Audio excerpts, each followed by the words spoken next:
Hello, and welcome back to Pathfinder. My name is Philip, and I'm here to talk about Pathfinder 2nd Edition. This is part of a series I am producing covering the various deities in the Pathfinder role-playing game and its setting, the world of Golarion.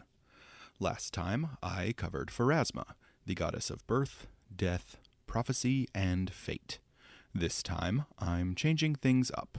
Before I can finish up my coverage of the core 20 gods of the Pathfinder campaign setting, I need to cover a topic central to the history of the Inner Sea region, Aroden, the deceased god of humanity. I will be departing from my normal video structure this time, since Aroden's church is functionally dead. Instead, I will begin with Aroden's history. Aroden was known by several names, including the Living God and the Last Azlanti. However, before all that, he was simply known as Aroden, the swordsmith. Aroden was born a mortal man during the dying days of the Azlanti Empire. He made his living as a blacksmith, and cultivated his skills until he became renowned as the greatest swordsmith in the land. The chaos of the dying days of ancient Azlant meant that Aroden was forced, on more than one occasion, to take up arms in the defense of his homeland, allowing him to hone his skills as a warrior. Aroden's skills as a craftsman continued to improve, such that he was eventually tasked by the Emperor of Azlant with creating a sword for his successor. Aroden set himself to the task, and produced his greatest creation, the Azlanti Diamond, a sword whose blade was forged from crystal. He brought this sword before the Emperor, but the Emperor failed to choose a successor, and he asked Aroden himself to choose who would ascend to the throne. Aroden, unimpressed with the candidates, instead elected to make no choice at all, and kept the Azlanti Diamond for himself. According to legend, this decision would go on to have tremendous consequences. Deep beneath the seas surrounding Azlant, the mysterious Algolthu, known as the Veiled Masters, were watching the progress of the Azlanti. The Veiled Masters had been guiding the people of Azlant since the Empire's origin. These Algolthu, practitioners of immensely powerful magic, had been disguising themselves as humans and guiding the progress of humanity for centuries, but their control had begun to slip. The Azlanti had begun to throw off their mysterious overlords, and legends claim that Aroden's refusal to choose a new emperor was the straw that broke the fish wizard's back. In the depths, the Veiled Masters devised a plan. The mighty Algolthu worked their magic and reached into the depths of space. They pulled on a vast meteor and brought it hurtling toward Golarion. Infused with the power of the Veiled Masters, this missile presented an existential threat to all life on Golarion. Only through the interference of the gods themselves was Golarion spared. Akavna, the Azlanti goddess of the moon, saw the cataclysm coming and manifested all her power to save her faithful. She moved the moon into the path of the meteor, causing it to shatter into countless magic-infused splinters. This act cost Akavna her life. Witnessing the death of his wife, Amaznan, the Azlanti god of magic, sacrificed his own life to dispel the magic from these shards, weakening them even further. And still, these shards impacted the surface of Golarion, causing the catastrophic devastation that would become known as Earthfall. Azlant, both the continent and the Empire, was annihilated instantaneously, drowned beneath the waves of the Arcadian Ocean. Massive tidal waves spread across the sea, wiping out the Golgon Cyclops Empire off the coast of Garund. Vicious earthquakes destroyed ancient Thassalon, though the rune lords of that land found ways to preserve themselves. The Inner Sea itself formed as the land bridge connecting Garund and Avestan was destroyed. Many of the elves of Golarion retreated to their home planet of Castrovel, though a number remained outside of the Inner Sea region. Beneath the surface of Golarion, the Earthfall impact shook the entirety of the Darklands. The dwarves interpreted these quakes as the prophesied sign for the quest for sky, and began driving themselves and their orc neighbors to the surface. Even further down, at the metaphysical heart of Golarion, the Earthfall impact was powerful enough to wake even Rovagug himself, and the rough beast stirred for the first time since his imprisonment at the end of the Age of Creation. Ironically, The Algolthu themselves were not spared from this disaster. Their magic had called down a meteor far more devastating than they had intended, and their empire was forced into a perpetual decline following the impact. And yet, life on Golarion persisted. A few citizens of ancient Azlant, including Aroden himself, survived the disaster and lived on into the next age, the Age of Darkness, so called for the plumes of ash, dust, and smoke which darkened the skies for 1,000 years. The survivors of Azlant, under Aroden's leadership, made their way to the colonies of Azlant in Avestan. Aroden then spent his time attempting to preserve Azlanti culture and magic. He took a leadership role among his people, becoming the mightiest and most learned of their remaining mages. During this time, Aroden's power grew until he eventually obtained immortality.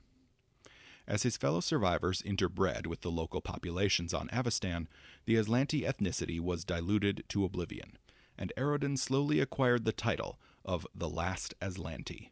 Despite this, Aroden's loyalty remained to humanity as a whole, not to his specific culture or ethnicity. During the Age of Darkness, the remaining descendants of Azlant were hounded constantly by the demon lord Ibdurengian, who sought to wipe them out entirely.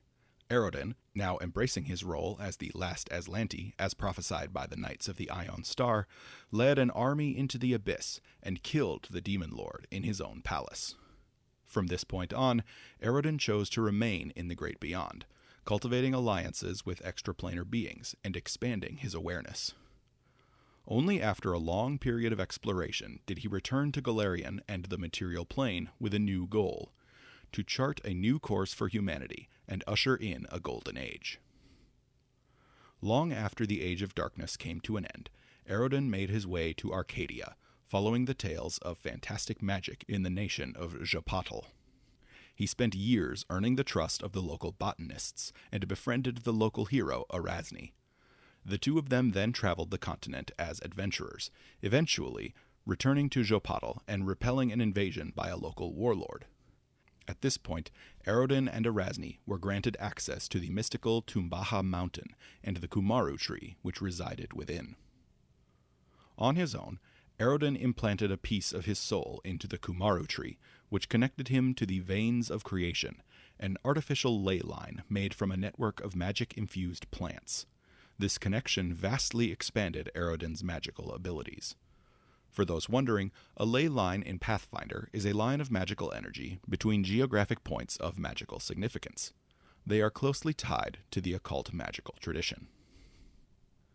When Aroden returned to the Inner Sea region, he took his first big step in advancing the destiny of humanity. He submerged himself beneath the waves of the Inner Sea and raised from the depths the core of the Earthfall meteor, a large, multifaceted crystal known from then on as the Starstone. And as Aroden raised the Starstone from the depths, he raised with it the sea floor, forming the Isle of Kortos, to serve as a new capital for humanity. But Aroden was not done. To terraform his new island, he traveled into the Darklands to the Orvian Vault of Vask. From the native Zulgaths, Aroden stole 5 of their 6 life-giving Aeon orbs, leaving their land to transform into an irradiated waste. The Last Azlanti then placed these orbs on the Isle of Kortos, linking their magic to himself, and allowing verdant life to spring forth from the island's barren soil. And for this act, Aroden was raised to godhood, taking up the titles of God of Humanity and the Living God. This kicked off the Age of Enthronement, and began the usage of the modern Golarion calendar. The AR in the modern reading of dates stands for Absalom Reckoning, and the date of the rising of the Isle of Kortos marks Year 1 AR. Aroden reigned from the Isle of Kortos and declared himself the patron god of all humanity. He established the city of Absalom and put out an invitation for all the mystics of the land to join him so they might share their wisdom. The city grew at a rapid pace, attracting Aroden's faithful, but also others. Humans and members of other races flocked to the island nation, allowing Absalom to rapidly grow to the largest city on Golarion. Aroden encouraged the growth of the city, though he preferred to aid its citizens by more indirect measures. There are, of course, several times when Aroden chose to intervene more directly. One such instance is in the year 894 AR, when Aroden rose up to personally challenge the Wizard King, Tar-Baphon. The necromantic warlord Tar-Baphon had been rapidly acquiring power around his fortress on the Isle of Dread, and now sought world domination. Aroden, recalling the terrors of the now long-dead runelords, rose up to destroy the Wizard King before his empire could creep any further. Tar-Baphon attempted to trap Aroden at a place called the Well of Sorrows, but this failed, and Aroden slew the Wizard King, burying him on the Isle of Dread. Unfortunately, Aroden had been played, though he wouldn't know it for more than a millennium. Absalom continued to grow, becoming a true metropolis, populated by the most diverse collection of mortals anywhere on Golarion. The Starstone Cathedral was built to house the Starstone itself. This artifact, whose power had raised Aroden to godhood, retained its mystical powers. Made from an incomprehensible mixture of sky metals, infused with lingering Algolthu magic, and doused in the blood of a dead goddess, the stone now had the power to grant divinity to any who passed its test. I'll be covering the test and those who passed it briefly at the end of this video. As the centuries wore on, Aroden began to disconnect himself from the day-to-day affairs of mortals. He took to wandering the great beyond, exploring the mysteries of existence. During this time, he reconnected with an old friend. Erasni had died centuries ago in Arcadia, but had taken on new life as an astral deva, a type of angel. Aroden requested that his old friend serve as his herald, the greatest of his servants, and Erasni agreed. 2,000 years later, the shadow of Tar-Baphon would rise again, this time bearing a new name, the Whispering Tyrant. The tyrant had risen as an impossibly powerful lich, his death at the hands of Aroden having all been part of his plan to complete his transformation. For 500 years, Tar-Baphon ruled from Ustalav and built up his armies of orcs and undead. Finally, the Shining Crusade, a multinational coalition spearheaded by the Knights of Ozem, struck out against him. Despite seeing his old enemy restored to the material plane, Aroden refused to act directly. Instead, the Knights of Ozem were forced to summon Erasni so she might slay the tyrant. Unfortunately, the Whispering Tyrant had become far more powerful than any of them could have imagined. He defeated and humiliated Erasni, breaking her body and hurling it back upon the Knights of Ozem. And still, Aroden did nothing. It fell to the ascended knight Iomade and the Taldan general Arnazant to rescue Erasni's corpse and finally trap the tyrant in his fortress of Gallowspire 5 years later. Iomade, having passed the test of the Starstone, then took up the position of Aroden's herald. Not to editorialize too much, but I need to make it clear that by this time, Aroden was a real asshole. I hope to dig into Erasni's fate after her death in a future video, but suffice it to say that she suffered a series of continuous tragedies for over 800 years. Aroden was entirely able to intervene, according to everything we know, and yet he chose not to. He allowed his closest ally to suffer unimaginable torment for centuries, and refused to take any action. I'm not saying the last Azlanti wasn't a hero at some point, but by this time in history, he comes across as a selfish, lazy dick. Anyway, now to get to the really interesting bits. Aroden had long ago taken on the identity of the last Azlanti, a prophesied hero destined to usher in the Age of Glory. This hero was prophesied in the Starfall Doctrine, a set of ancient prophecies recorded in Azlanti, which foretold the appearance of a god king in the nation of Cheliax in the year 4606 AR. Cheliax had risen as a nation when it declared its independence from Taldor, and had rapidly become the center of Aroden's faith on Golarion. As the prophesied day approached, the nation made ready for the coming Age of Glory. The king went so far as to abdicate his throne, setting his crown aside and preparing to hand it to Aroden himself. The nation waited with bated breath as the sun set on the evening before the foretold day. Then, at the appointed hour, disaster struck. Storms erupted around Golarion, raging for 3 weeks straight. Off the western coast of Garund, a hurricane of impossible size sprung to life.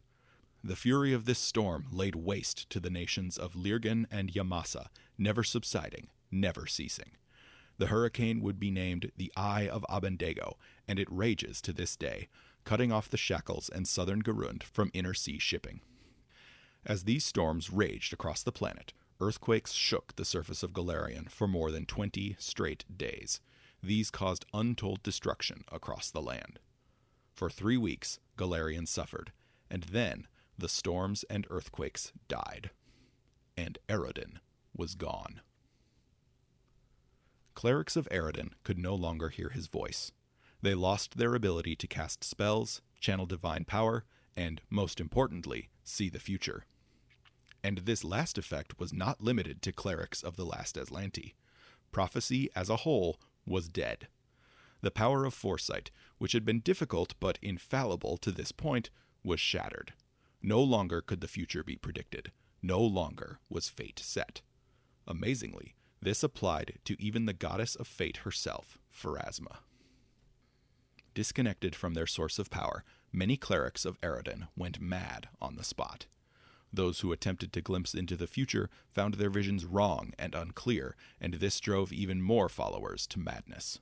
Within days, the Church of Aroden began to crumble, plunging the Inner Sea region, and specifically Cheliax, into chaos. All of these disasters, coupled with the absence of Aroden on the cosmic stage, caused a shift in the metaphysical location of Golarion, pushing it closer to the abyss or outer rifts.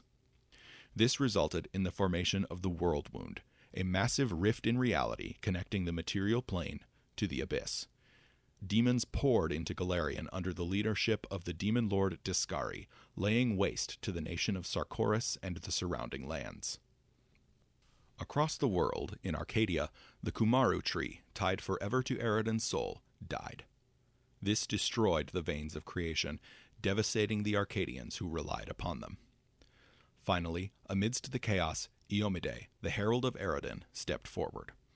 Already a deity, she chose to step into the gap left by Aroden, taking in his followers and doing what she could to serve as their patron.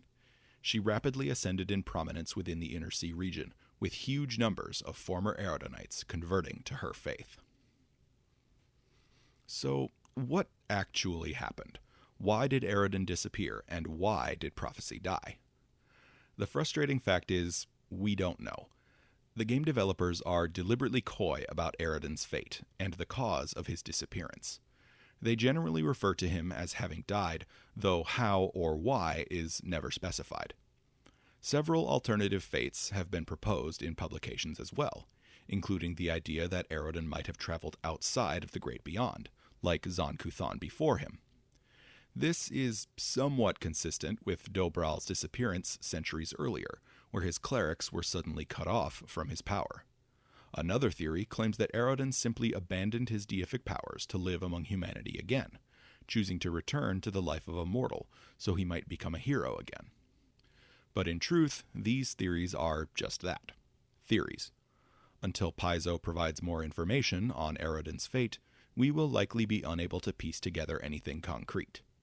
An upcoming adventure, The Dead God's Hand, will supposedly provide new information on Aroden and the Test of the Starstone, but that does not yet have a release date. Personally, I don't really want any more concrete information about Aroden's fate. The endless possibilities are simply too interesting.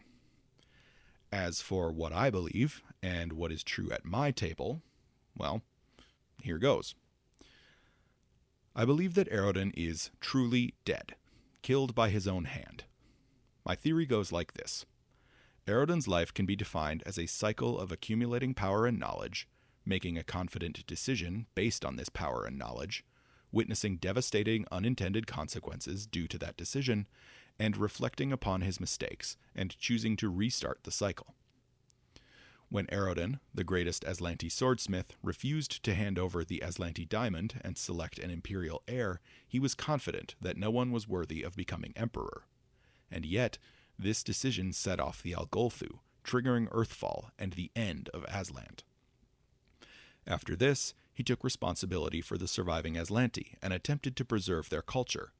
Then he set out across the world, accumulating power for himself. Then he chose to raise the Isle of Kortos and establish Absalom. In doing so, he destroyed the lives of the Zulgaths within Vask, and his increasing consciousness almost certainly made him aware of this outcome after it happened. Years later, after accumulating even more power and ascending to divinity, Aroden struck out against Tar-Baphon, a move which he almost certainly thought was unquestionably good. And centuries later, even this backfired, as Tar-Baphon rose as the Whispering Tyrant. The shock of realizing his mistake paralyzed Aroden, leaving him unable to move against the tyrant or to save Erasni. This failure was the final straw, forcing him to re-examine his entire existence. Upon reflection, Aroden recognized this cycle. He saw the error of his ways and understood that, so long as he remained within the boundaries of the foreseen great beyond, he and humankind could not escape this cycle of empowerment, action, consequence, and reflection. Aroden considered his options, and chose not to flee the great beyond as Dobral had, as that would do nothing to help those left behind. Instead, he chose to maintain his streak for the dramatic. He chose to break fate. Summoning all of his deific power and awareness, Aroden turned his strength upon himself. He struggled with the forces of fate and causality for 21 days, until finally overcoming them and ending his own life. Thus, Aroden died, and with him, prophecy and fate. This took everyone by surprise, Pharasma included, but unshackled all of existence, including the gods themselves, from their preordained fate, plunging the world into the Age of Lost Omens. And 100 years later, in the little town of Sandpoint, the first player characters, the in-universe manifestation of this unbound fate, began to interact with the world. Alright, enough lore and theorizing. Let's get back on track and focus on player and GM options. For players who might be interested in characters who follow, or previously followed Aroden, here are a few useful details. For those using the alignment rules, Aroden is a lawful neutral deity. In 2nd edition, the alignments which he accepts are not listed, though I suspect he would have accepted clerics of either lawful neutral or lawful good alignment, due to the substantially better relationships he had with good deities than with evil ones. I've been unable to find any official edicts listed, but they would likely focus on studying and preserving history, contributing to science and art for the advancement of society, and understanding and fulfilling one's role in fate. Likewise, destroying cultural artifacts, detracting from societal gains, and actively avoiding one's destiny were probably anathema to Aroden. His holy symbol was the Eye of Aroden, a winged eye underneath a moonlit sky. His 1st edition domains were community, glory, knowledge, law, and protection, though no domains have been listed in 2e. I haven't found any official sacred colors listed for Aroden, but he and his clergy are most commonly depicted in green and gold. Long, flowing robes are common among the formal clergy, though other followers might tend toward green tunics, like Aroden himself. Followers might wear tall, decorated helms or headdresses, following the fashions of ancient Azlant. Aroden's favored weapon is the longsword, the same type of weapon as the Azlanti diamond. Those followers focused on Aroden's interest in history and cultural preservation might elect to use antiquated or culturally significant weapons and fighting styles in an attempt to preserve them for future generations. These might include a hoplite-style spear and shield combination, the classic Taldori falcata, or the Aldori dueling sword. Those followers focused on Aroden's interest in innovation might wield weapons of their own design and construction, like firearms or crossbows. Aroden's favored animal is unknown, but a rabbit currently living in Absalom claims to have been his familiar. Some developers at Paizo have claimed that this is true, meaning hares or rabbits were likely favored by Aroden. Additionally, he clearly had some fondness for dogs, having raised the Shuni ancestry to sapiens. Modern followers of Aroden are rarely clerics or champions, as they no longer receive divine power from their patron deity. Instead, magically inclined followers might be oracles or angelic sorcerers capable of filling the roles of healers and divine spellcasters. Alternatively, bards focused on historic preservation might also find a place among the faithful.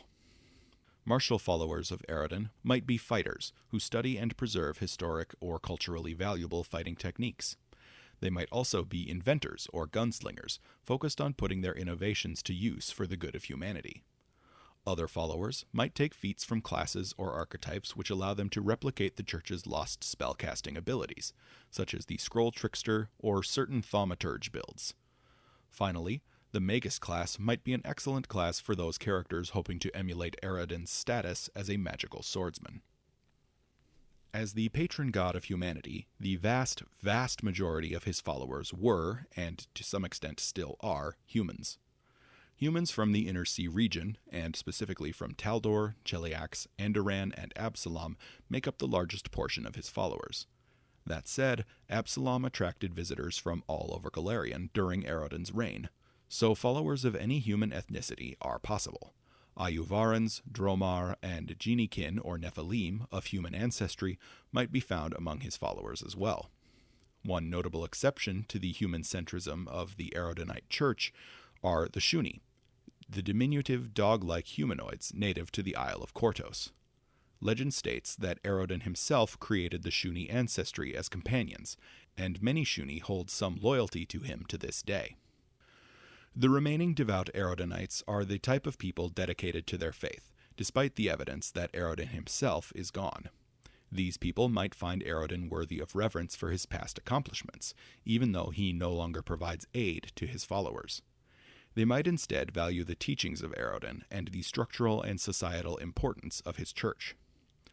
In Absalom, for instance, the Church of Aroden maintains its political importance due to the firm grip it holds on civic management and city operations. Still, other followers might be the more pitiable. Lost souls hoping blindly for the return of their dead god, unable to cope with the reality that Aroden is gone and unlikely to ever return.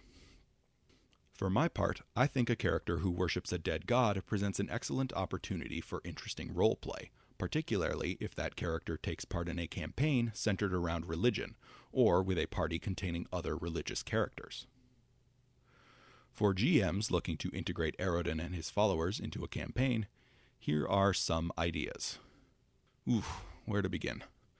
Aroden and the mysteries surrounding his life and death are central to the Pathfinder campaign setting, so there are countless ways to integrate his faith and personal history into a campaign. The first thing I can think of would be to center either a campaign or an adventure around the stolen Aeon Orbs, which provide life energy to the soil of the Isle of Kortos. These orbs, and the tower network which contains them, have been slowly losing their power since the death of Aroden. Perhaps a party of PCs might be able to restore the power of these stones to prevent the degradation of the island's ecosystems. Alternatively, the Zulgaths of the Darklands might be preparing a raid on the surface to reclaim their lost Aeon Stones and restore the glory of their lost civilization. PCs might be interested in defending the stones, or negotiating some solution which benefits all parties. The Zulgaths would certainly be justified in their claims on the stones, and that might present interesting scenarios for PCs with ties to the Isle of Kortos or the Church of Aroden. I haven't read Extinction Curse yet, but I'm pretty sure that AP might actually be about this topic. Next, it might be interesting to focus an Arcadia-based campaign around the restoration of the Kumaru tree and the veins of creation. This is yet another opportunity for players to grapple with the consequences of Aroden's actions in life. In terms of quest givers for this campaign, Erasni and her followers seem like an obvious choice. Erasni is a native of Arcadia, and her actions with Aroden are what gave him access to the Kumaru tree in the first place. She would reasonably be interested in correcting Aroden's mistakes, but also might have a secondary motivation to implant part of her own soul into the tree and increase her own deific power. One thing to note is that this campaign would necessarily take place in Arcadia, and it might make more sense to delay running a story like this until a Lost Omens Arcadia book is eventually released. Part of the Tyrant's Grasp AP briefly touches on this idea. On a smaller scale, it might be fun to focus on the city of Egorion in Cheliax. Near Egorion, a field of red roses was once turned white by Aroden's presence. It is unclear what has happened to these roses since Aroden's death, but it's easy to imagine that they have slowly begun to turn red again. But what if they suddenly turned white one day? A group of PCs from Egorian might be tasked by the City Watch with investigating these roses. Is Aroden returning? Are a cult of Arodenites using magic to change the roses in an attempt to win power with the public? Is a druid attempting to stir up trouble in Egorian by causing religious chaos? Is the Chelish government dyeing the flowers in an attempt to draw out lingering Arodenites who aren't loyal to the Asmodean Church? Any one of these might make for a fun adventure. Finally, let's consider the ultimate high-level campaign hook, the Test of the Starstone. Paizo has never fully fleshed out the Test of the Starstone, so until they do, you can really do whatever you want with it. The Starstone is currently housed in the Starstone Cathedral in Absalom, a location which would very easily serve as a mega-dungeon for a high-level party. To access the cathedral, a PC must cross a bottomless chasm in a way which has never been done before. After that, the cathedral is likely filled with ferocious defenders and powerful foes, intended to dissuade those too weak to take the test. And once you reach the stone itself, the real test begins. My understanding of the cathedral and the test is as follows. The cathedral and its inhabitants are a test of your character sheet. The Starstone itself is a test of your character. So that's it. That's Aroden, the dead god of humanity. He is arguably the central character of the Pathfinder campaign setting, and so much of the Inner Sea region is tied to his actions in life. Up next, I'll be getting back on track and covering one of the Starstone Ascendant. I'll be starting with the one most closely tied to Aroden and his church, Iomide, the goddess of justice, honor, and rulership, and the youngest of the core 20 deities in Pathfinder. If you enjoyed this video, consider checking out my rules supplement Expanded Ancestries on Pathfinder Infinite. It adds over 200 new ancestry feats to the game, spread among each of the ancestries not covered by the Pathfinder 2e remaster. And be sure to like and subscribe to see more videos like this.